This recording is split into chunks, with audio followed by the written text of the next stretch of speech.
Bismillahirrahmanirrahim. Assalamualaikum warahmatullahi wabarakatuh.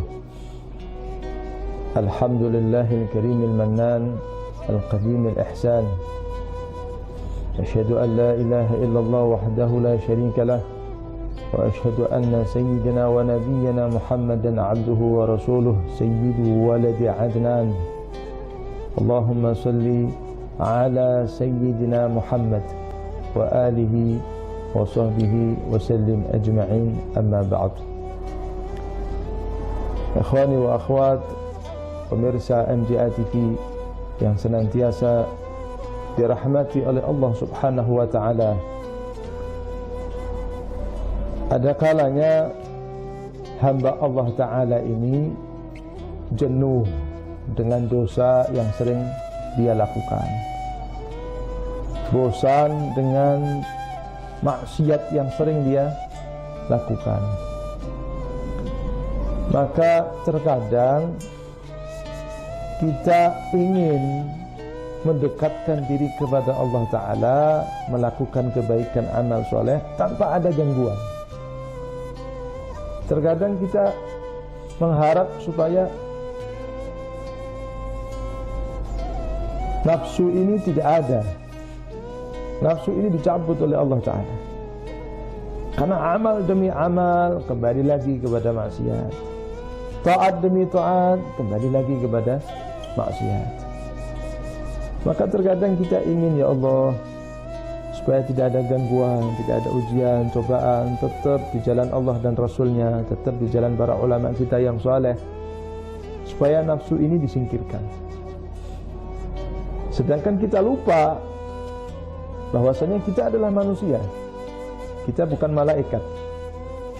Maka cenderung nafsu itu akan tetap selalu ada. Maka itu bagian dari kasih sayang Allah Subhanahu wa ta'ala, dengan kekuatan dan kemudahan dari Allah Ta'ala untuk melawan hawa nafsu, kita akan semakin dekat kepada Allah Subhanahu wa ta'ala. Kita akan dijanjikan oleh Allah Ta'ala hambanya yang saleh, sebaik-baik umat Nabi Muhammad sallallahu alaihi wa ala alihi wa sahbihi wasallam. Saya teringat satu qasidah di dalam burdah lil Imam Muhammad al-Busiri radhiyallahu anhu wa ardah. Wan nafsu kat-tifli in tuhmilhu syabba ala hubbir radha'i wa in taftimhu yanfatimi. Ya, nafsu memang begitu, kayak anak kecil nafsu ini. Kalau disusoni bahasa Jawanya, kalau ditetei begitu, dikasih ASI, dia akan minta terus, nagih terus. Tapi kalau disapeh begitu, mau minta nyusu, sapeh. Bagaimana caranya biar enggak nyusu lagi dia? Maka dia tidak akan berani menagih. Itulah nafsu. Maka Al-Habib Abdullah bin Alawi bin Muhammad Al-Haddad memberikan satu solusi melalui peringatan dari beliau. Apa itu peringatan atau solusi dari beliau? Nafsu ini cenderung akan mengelabui kita supaya kita berbuat maksiat karena sebab an-nazar. Kalau kita jaga pandangan kita, maka insya Allah nafsu pun itu akan mutmainnah begitu, akan tenang, akan berjalan kepada jalan-jalan yang diridhai oleh Allah Subhanahu wa ta'ala. Jikalau kita tidak bisa memandang pandangan-pandangan atau sesuatu yang baik, tidak kita jaga pandangan kita, maka sudah jelas kita akan terobsesi, kita akan tergoda. Bahkan nafsu itu akan mengelabui kita, menganggap bahwa apa yang kita lakukan itu benar. Wal'iyadzubillah. Maka jaga pandangan kita. Orang yang menjaga pandangan, kata Imam Haddad, maka dia akan bisa menjaga farjinya, kemaluannya atau kehormatannya, dan dia bisa menjaga hatinya. Kalau dia tidak bisa menjaga pandangannya, tidak mungkin dia akan bisa menjaga kehormatannya dan menjaga hatinya. Maka satu kisah atau satu nasihat dari kejadian Nabi Muhammad sallallahu alaihi wasallam yang sangat luar biasa. Dikisahkan bahwasannya kana Nabi sallallahu alaihi wasallam lam tamassa yaduh yada imra'atin qat walau lil bai'ah ma'a annaha min a'zamil umur. Rasulullah beliau tidak pernah menyentuh, tangan beliau tidak pernah menyentuh tangannya seorang perempuan yang bukan mahramnya, walaupun dalam keadaan berbaiat. Padahal baiat ini satu perkara yang agung di dalam Islam. Itu saja tidak pernah disentuh oleh Nabi Muhammad, itu tangan perempuan yang bukan mahramnya, karena Rasulullah menjaga. Wan Nabi sallallahu alaihi wasallam imtana'a min dzalik liyakuna qudwatan li ummati. Semua itu tidak dilakukan oleh Rasulullah karena supaya bisa menjadi qudwah, contoh bagi umatnya.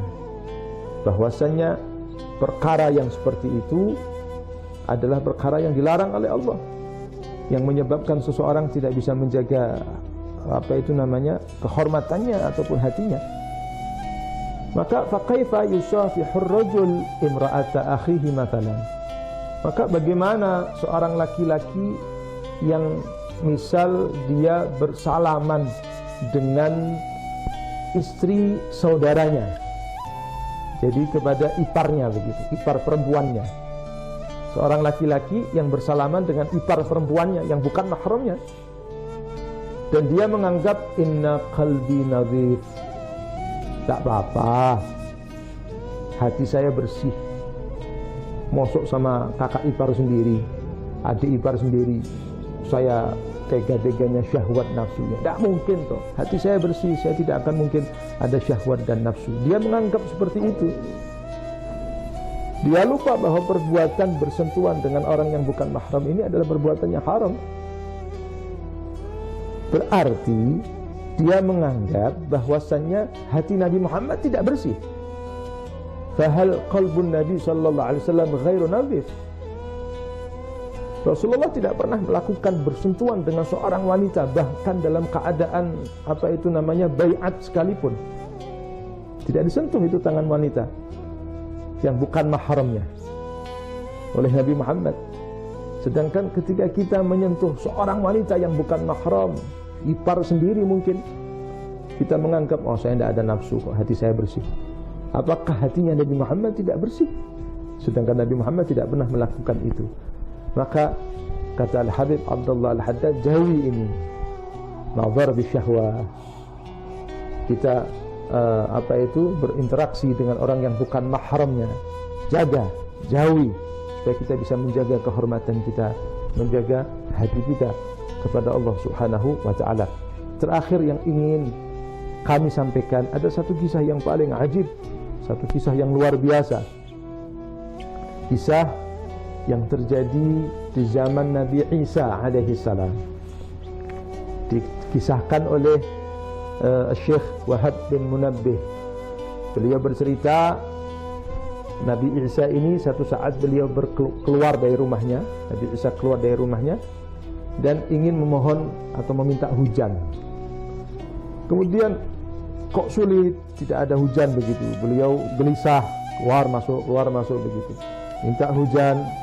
Subhanallah, dengan umatnya beliau, dengan umatnya, masyarakat atau umatnya beliau, kok tidak ada ini pengkabulan dari Allah Ta'ala, padahal mustahil doanya Nabi Isa ditolak oleh Allah. Kemudian Nabi Isa mengatakan kepada mereka, umatnya Nabi Isa, man aznaba minkum dzamban falyarji. Barang siapa yang masih mempunyai dosa, silahkan pulang, jangan di sini. Kemudian semua itu, orang itu pulang, umatnya Nabi Isa ini pulang, kecuali satu orang. Heran ini Nabi Isa, bertanya kepada orang tersebut, amalaka dzambun, apa kamu tidak punya dosa? Dijawab oleh orang tersebut, na'am wahai Nabi Isa, saya punya dosa. Dulu saya pernah melihat seorang perempuan yang bukan mahram, kemudian segera aku masukkan itu jari tanganku dan aku ambil itu mataku. Saya cukil, bahasa Jawanya, mata saya ini, karena saya takut dosa kepada Allah Subhanahu wa ta'ala. Kemudian Nabi Isa berkata dan memohon kepada orang laki tersebut, fadu'allah lil qaum, doalah engkau kepada Allah Ta'ala untuk kaum ini supaya diturunkan hujan. Fada'a fajallalatis sama liwaqtiha wa umtiru. Subhanallah. Kemudian laki-laki tersebut berdoa mengangkat tangan begitu, minta hujan kepada Allah Subhanahu wa taala, dan segera itu langit gelap berawan dan segera pula diturunkan hujan oleh Allah Subhanahu wa taala. Maka kenapa doa kita ini tidak cepat turun atau tidak kunjung tiba dikabulkan oleh Allah taala? Bukan tidak diterima oleh Allah. Allah Maha mendengar. Itu perintah Allah untuk kita berdoa kepada Allah. Akan tetapi ada sebab-sebab yang menghambat. Kenapa doa kita belum segera Allah itu yuhaqqik, mewujudkan apa yang kita mohon dan minta kepada Allah Subhanahu wa taala? Maka ini satu wejangan yang luar biasa yang insyaallah bisa menggugah hati kita. Kata Al-Habib Abdullah Al-Haddad, sekali lagi jaga pandangan kita sehingga Allah insyaallah akan menjaga kehormatan kita dan insyaallah kita bisa menjaga hati kita. Semoga Allah Subhanahu wa taala memberikan kekuatan dan kemudahan kepada kita. Wallahu a'lam bishawab. Wassalamualaikum warahmatullahi wabarakatuh.